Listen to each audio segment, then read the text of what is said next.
사랑하는 성도들, 우리 하나님께서 하나님의 역사 가운데 사용하시는 많은 인물들이 있어요. 근데 많은 인물들이 있는데, 물론 명석하고 출중한 인물들이 있고, 또 지혜롭고, 또 재능이 많은 인물들이 있을 수 있습니다. 그런데 꼭 그런 것만은 아니죠. 재능이 별로 없어요. 그렇게 지혜로운 것 같지도 않습니다. 그렇게 명석하거나 출중하지도 않은 것 같아요. 그런데 하나님께서 놀라운 능력으로 그 인물들을 사용하시는 것을 우리가 구약성경이나 신약성경을 통해서 볼 수가 있다는 겁니다. 익히 많이 알려져 있는 인물도 있고 익히 많이 알려지지 않은 인물도 있습니다. 어떤 특정한 인물들 중에는요, 그 인물의 출신 배경이 없어요. 이게 어떤 지역 출신인지 또 어떤 삶의 배경을 갖고 있는지에 대한 그런 내용 자료가 거의 없는 경우의 인물들도 많이 있다는 거예요. 우리가 신약을 넘어오게 되면 예수님께서 사용하시는 또 많은 제자들이 있죠. 그죠? 예수님과 함께 했던 많은 제자들이 있어요. 그죠? 12 제자들도 있었고 70인 제자들도 있었고 또 여성 제자들도 있었습니다. 또 그 이외에 예수님을 정말 추앙하며 따르는 많은 무리들이 있었어요. 예수님의 제자들 중에는요, 또 그 당시에 가장 명석하다라고 하는 바리새인들도 있었고요. 또 산헤드린 요원에 해당되는 그런 사람들도 있었습니다. 또 그렇지만 예수님의 제자들 중에는요, 정말 글도 모르고 그저 그렇게 생존의 삶에 붙들려서 살아가는 제자들도 있었다는 거예요. 배우지 못한 많은 인물들이 있었습니다. 그럼에도 우리가 구약성경이나 신약성경을 통해서 이렇게 헤아려 볼 수 있는 공통점이 있는데 어떤 공통점이냐면 이들이 알려져 있든 알려졌든 또 출중하든 출중하지 않든 지혜가 넘치든 지혜가 넘치지 않든 또 명석하든 명석하지 않든 부유하든 부유하지 않든 또 권력을 가졌든 권력을 갖지 않았든 간에 공통점은 어떤 것이냐면 하나님을 정말 신실하게 사모했다는 거예요. 하나님의 은혜를 정말 가슴 깊이 사모하면서 하나님을 전적으로 의지하면서 살았다는 겁니다. 그렇기에 하나님과 우리 주님께서는 그 영혼들을 귀하게 사용하셨던 거예요.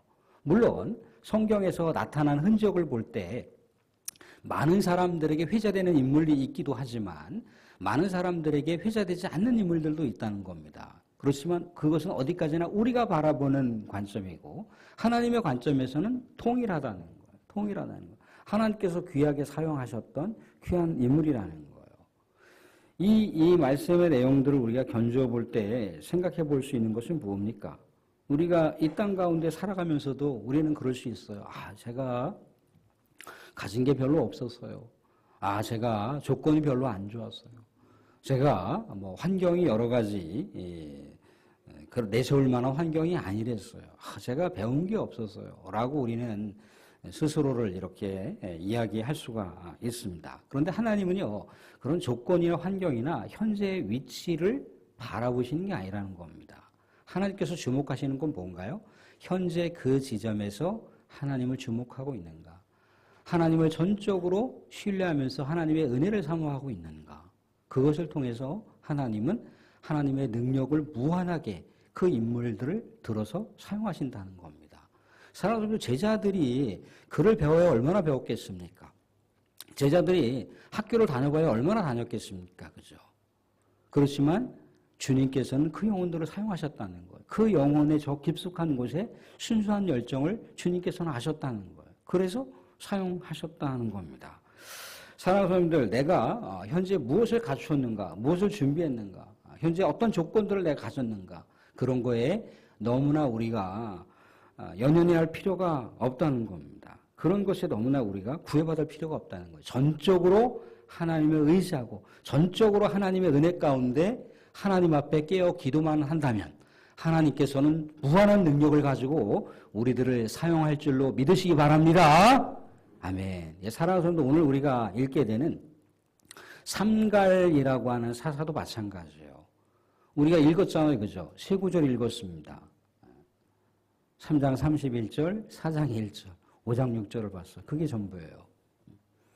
뭐 특별한 어떤 배경이 별로 없어요. 그죠? 어느 지파에 소속되어 있는지 알 길도 없습니다. 대략 사사들의 그 인물들의 모습을 보게 되면요. 하나님의 영이 충만하게 그에게 임하였다. 그런 내용들을 볼 수가 있어요. 그리고 출중한 가문들의 어떤 이력들을 볼 수가 있다는 겁니다. 그런데 삼가는 그런 배경들이 거의 전무하다고 볼 수가 있어요. 다만 나와 있는 건 뭐냐면 삼갈의 아버지 아낫이라고 하는 인물이라는 겁니다. 그리고 소문은 막대기로다가 블레셋 사람 600명을 쳤다라고 하는 거예요. 그래서 이스라엘을 구원했다는 겁니다. 별다른 내용이 없어요. 드보라 사사 이야기를 통해서 잠깐 언급된 것뿐이라는 거예요. 그런데도 이렇게 별로 별 볼 일 없는, 그 당시에는 사회적인 위치상 소문은 막대기라고 하는 것은 농부를 얘기합니다. 세상 사람들이 생각할 때, 농사꾼이 뭔 능력이 있다고, 뭔 사회적인 신분의 그 높이가 있다고, 무슨 하나님의 일을 하겠어, 무슨 하나님의 위대한 이스라엘을 구원하는, 이스라엘의 평화를 가져오는 사역을 하겠어라고 하지만, 하나님이 사용하시고자 하면 사용하시는 거예요.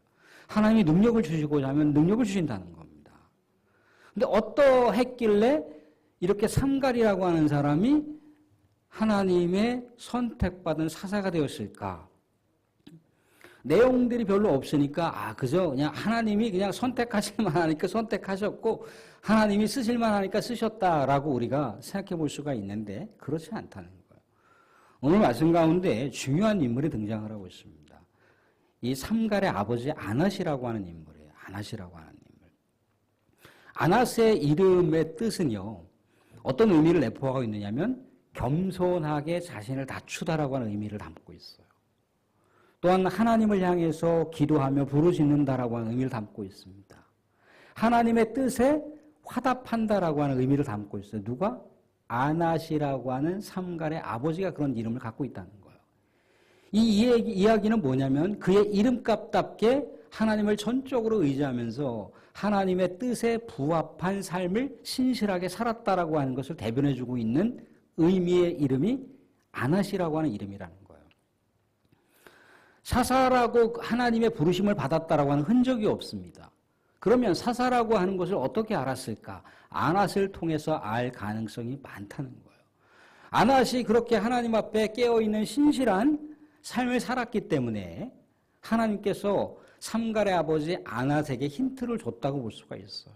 너의 아들을 장차 내가 선택하여 이스라엘의 평화와 이스라엘의 구원자, 사사로 사용하게 될 것이다라고 하는 것을 하나님께서 어떤 힌트를 아낫에게 줬다는 겁니다. 그래서 아낫이 그 이름을 삼갈이라고 이름을 줬는데 그 삼갈이라고 하는 이름의 뜻이 하나님의 검, 하나님의 칼이라고 하는 의미를 담고 있어요. 하나님의 칼, 하나님의 이 검이라고 하는 의미는 뭐겠습니까? 당시 이스라엘이 하나님의 뜻을 받들어서 가나안 주민들을 다 내쫓았다면 상관이 없었을 텐데 가나안 주민들과 함께 더불어서 산다는 거예요. 근데 분명한 것은 하나님이 가나안 주민들을 남겨놓으면 가나안 주민들이 장차 이스라엘의 뭐가 된다고 합니까? 옆구리에 가시가 된다고 얘기하고 있어요. 언제든지 이스라엘을 걸어 넘어뜨릴 강력한 대적자가 된다라고 하나님께서 이스라엘 백성들에게 경고의 준엄한 메시지를 남겨놨는데 이스라엘 백성들이 별로 대수롭게 생각을 하지 않았다는 거예요. 시간이 가면 갈수록 가나안 주민들이 이제 이스라엘 공격하는 일들이 벌어졌습니다. 이스라엘을 위협하는 일들이 벌어진 거예요. 그 백성들이 그 원주민들과 또 같이 더불어서 또 동거동락하고 또 통혼 결혼을 맺다 보니까 어떤 일이 벌어졌습니까? 완전히 이스라엘 백성들의 신앙이 추락하는 그런 불상사를 초래하고 말았다는 거예요. 그때마다 하나님께서 이스라엘 백성들이 정말 그들에게 지배를 당하는 어처구니 없는 일이 일어났고 그들의 자유가 완전히 다 박탈된 채 살아가게 됐을 때 하나님께 부르짖었다는 겁니다. 그런데 하나님은 이스라엘 백성들을 선택했다는 거예요. 이스라엘 백성들을 하나님의 백성으로 삼으셨기 때문에 그들이 하나님을 향해서 부르짖을 때마다 하나님은 반응을 하셨어요. 하나님께서는 구원의 기회를 주셨다는 겁니다. 그 구원의 기회를 누구를 통해서? 하나님께서 계획하시고 세우신 사사들을 통해서 하나님의 구원의 역사를 펼치셨다는 거예요. 그래서 삼갈 이전에 왼손잡이 에웃이라고 하는 당시 통념을 깨는 왼손잡이를 통해서 이스라엘 백성들을 구원하셨다라고 하는 내용을 볼 수가 있습니다. 우리가 읽지는 않았지만 3장 30절을 보시게 되면 에웃이 다스리던 시대에 이스라엘 백성들이 80년 동안 평안을 누렸다라고 하는 대목을 볼 수가 있어요. 에웃 뒤에 인물이 이 삼갈이라고 하는 인물인데 그 당시에 아무리 80년 동안 평안한 시절을 보냈다고 할지라도 여전히 그 안에는 국지전이 벌어졌다는 거, 여전히 그 안에는요 외세의 적들이 이스라엘을 호시탐탐 노리고 있었다는 겁니다. 이런 모든 상황들을 신실하게 하나님 앞에 깨어서 살던 아낫이라고 하는 사람은 알았다는 겁니다. 그래서 자신의 아들이 하나님의 사사로 쓰임받는다라고 하는 것을 아시고 하나님의 검이 되어라, 하나님의 칼이 되어서 이스라엘을 구원하는 일을 감당했으면 좋겠다, 이스라엘의 평화를 가져오는 사사가 되었으면 좋겠다라고 하는 바람 가운데 여호와의 칼, 여호와의 검이라고 하는 이름, 삼갈이라고 하는 이름을 자신의 아들에게 명했던 겁니다. 그래서 에웃이 80년 동안 그 평안의 시대를 가져왔지만 그 평안의 시대가 될 수 있게끔 돕고 협력했던 인물이 바로 이 삼갈이라고 하는 인물이라고 하는 것을 알 수가 있어요. 이 삼갈이라고 하는 인물도 아버지가 신실했다라고 하는 것, 아버지가 하나님 앞에 깨어 있다라고 하는 걸 알았기 때문에 역시 마찬가지로 삼갈도 하나님 앞에 신실하게 깨어 있는 삶을, 하나님 앞에 기도하는 삶을 살았다라고 하는 것을 알 수가 있어요. 그래서 블레셋이 이스라엘과 대적점을 이루게 되었을 때 이 블레셋이 하나님의 백성들을 위협하는 일들이 일어났을 때 이 삼갈이라고 하는 사람이 소모는 막대기로다가 블레셋 사람들을 처치했다라고 하는 것을 보여줍니다. 사람들 이게 말이 되는 이야기입니까? 소모는 막대기로다가 어떻게 600명이나 되는 이 명예 전사들, 그 당시에 영웅호골이라고 일컬어지는 이 블레셋 600명의 전사를 어떻게 소모는 막대기로다가 상대할 수가 있습니까? 이게 말이 되는 이야기인가요? 상식적으로 이게 성립이 되는 이야기입니까? 한 사람이 6명을 상대하는 것도 힘든데 60명도 아니고 600명을 상대했다는 얘기예요. 이 대목을 가만히 연상해 보면 또 누구를 연상해 볼 수가 있습니까? 목동 다윗을 연상해 볼 수가 있죠. 물론 사사시대 그 뒷이야기이긴 하지만 목동 다윗도 그랬잖아요. 그죠? 하나님 앞에 늘 언제나 기도했던 사람이잖아요. 그죠? 하나님 앞에 깨어있던 사람입니다. 하나님 앞에 늘 자신이 외롭고 쓸쓸하고 고독할 때마다 하나님께 기타를 들고 노래했던 사람, 찬양을 좋아했던 사람이 다윗이에요. 하나님을 늘 찾았다는 거예요. 아버지 이새가 얼마나 신실했는지 모르지만 아버지 이새가 자신의 인생의 모델이 아니었어요. 늘 언제나 하나님을 바라봤다는 거예요. 하나님을 바라봤다는 거예요.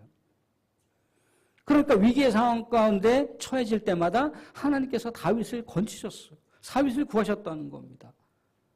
그 충만한, 그 긴밀한 교제의 영역을 알았기 때문에 하나님께서 하나님의 능력 가운데 자신을 건져주시고 자신을 사용하신다는 걸 알았어요. 수많은 맹수떼 앞에서 다윗이 담대하게 하나님께서 도구로 사용하셨던 물맷돌과 막대기를 가지고 사나운 맹수떼들을 처치해서 아버지의 양떼를 잘 지켜나가는 목동으로서의 사명을 감당했잖아요. 그죠? 다윗은 알았어요. 골리앗과의 싸움에서도 자신이 이긴다는 것을 알았습니다. 자신이 능력이 많아서, 자신이 지혜로워서, 자신이 뭔가 전술 전략에 뛰어나서 자기가 전사와 같은 여러 가지 무예가 있어서 아니요. 하나님께서 자신을 사용하신다는 걸 알았어요. 하나님께서 능력을 자신에게 주신다는 걸 알았습니다. 다윗이 언제 글을 읽었다라고 하는 내용이 있습니까? 다윗이 율법을 충만하게 배웠다라고 하는 이야기가 있던가요? 다윗이 율법을 몰랐기 때문에, 말씀을 몰랐기 때문에 실패했던 내용들도 많이 볼 수가 있습니다. 그런데 그는 하나님을 바라보는 거예요. 하나님만 의지한 거, 하나님의 능력을 그가 사모했다는 거, 하나님의 은혜를 사모했다는 거예요. 골리앗과의 싸움에서 그 칼을 들고 나갔습니까? 창을 들고 나갔습니까? 활을 들고 나갔습니까? 아니면 전쟁에 용사들처럼 중무장을 하고 나갔습니까? 아니요. 그저 평상시 옷차림으로 평범하게 그가 양을 지켰을 때 사용했던 물맷돌과 막다기만을 가지고 나갔다는 거예요. 육척 거구의 그 용사, 그 전사 골리앗을 때려 눕히는 광경을 우리가 이 사무엘상에서의 백미의 이야기를 우리가 알고 있지 않습니까? 그죠?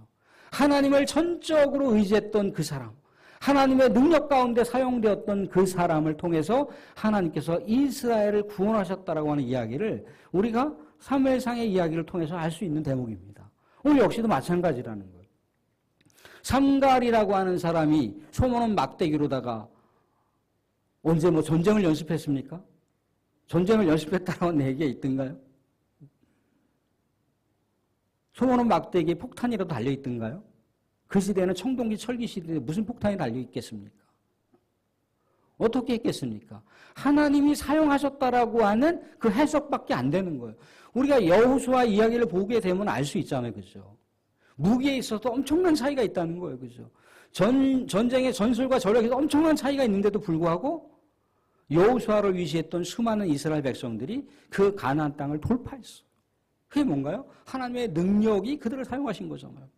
하나님의 능력이 삼갈을 사용하셨고 하나님의 능력이 삼갈이 사용했던 소모는 막대기를 사용하셨다라고 하는 것으로 해석할 수밖에 없어요. 사랑하는 여러분들, 성경은요 영웅에 대한 이야기를 그리고자 하려고 하는 것이 아니에요. 우리 하나님께서 어떠한 사람을 사용하시는지, 하나님께서 어떠한 능력을 그 사람을 통해 사용하셨을 때 어떠한 결과가 주어지는지에 대한 이야기예요. 위인전비가 아니란 말입니다. 삼갈을 통해서 우리가 뭘 배우겠어요, 여기서? 하나님께서 삼갈을 사용하셨다는 거예요. 그럼 우리가 대략 유추해 볼 수 있는 건 뭔가요? 아, 삼갈이라고 하는 사람이 정말 전적으로 하나님을 의지하고 하나님의 은혜를 사모하고 하나님을 경배하는 삶을 살았고, 비록 농부였지만 하나님께서 귀하게 그런 삼갈을 사용하셨구나. 다윗처럼 그런 삼갈을 사용하셔서 600명이나 되는 블레셋 그 엄청난 사람들을 처치했구나.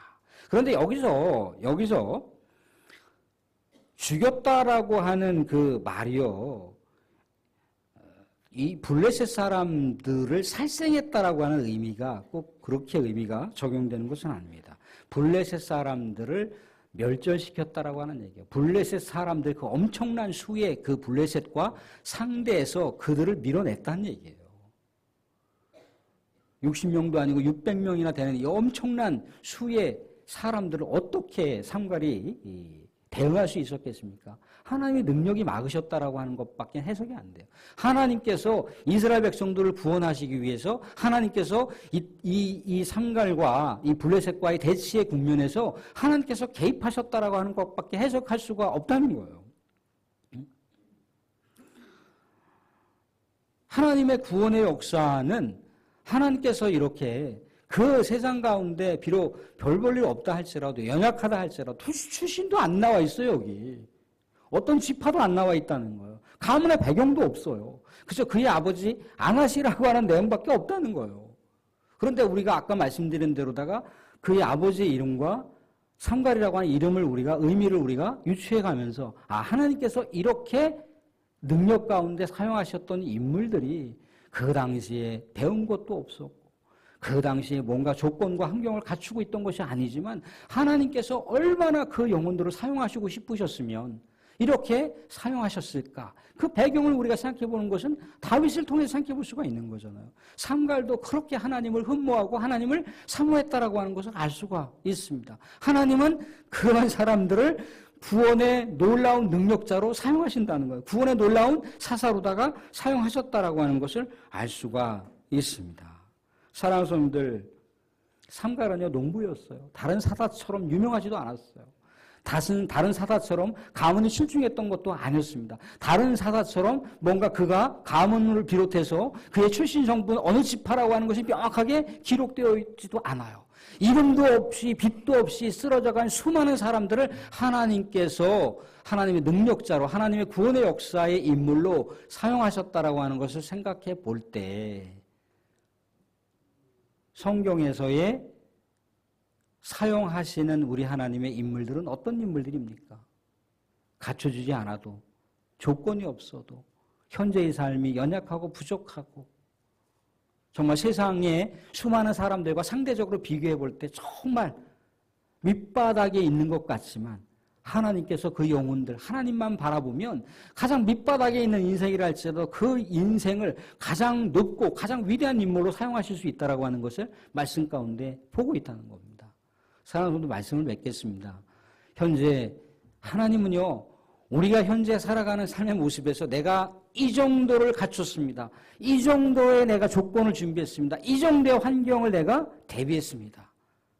그것을 주목하는 것이 아니라 내가 이런 형편 저런 형편 속에서도 이러한 여러 가지 부적절한 상황 속에서도 나의 불합리한 여러 가지 부조리한 삶의 환경 속에서도 나는 이 상황 속에서 하나님을 바라봅니다. 나는 이 상황 속에서 하나님의 은혜를 사모합니다. 나는 이 상황 속에서 하나님을 전적으로 신뢰하며 하나님을 믿겠습니다 라고 선언하면서 나아가는 인물들을 하나님께서는 역사의 주인공으로 사용하신다는 거예요.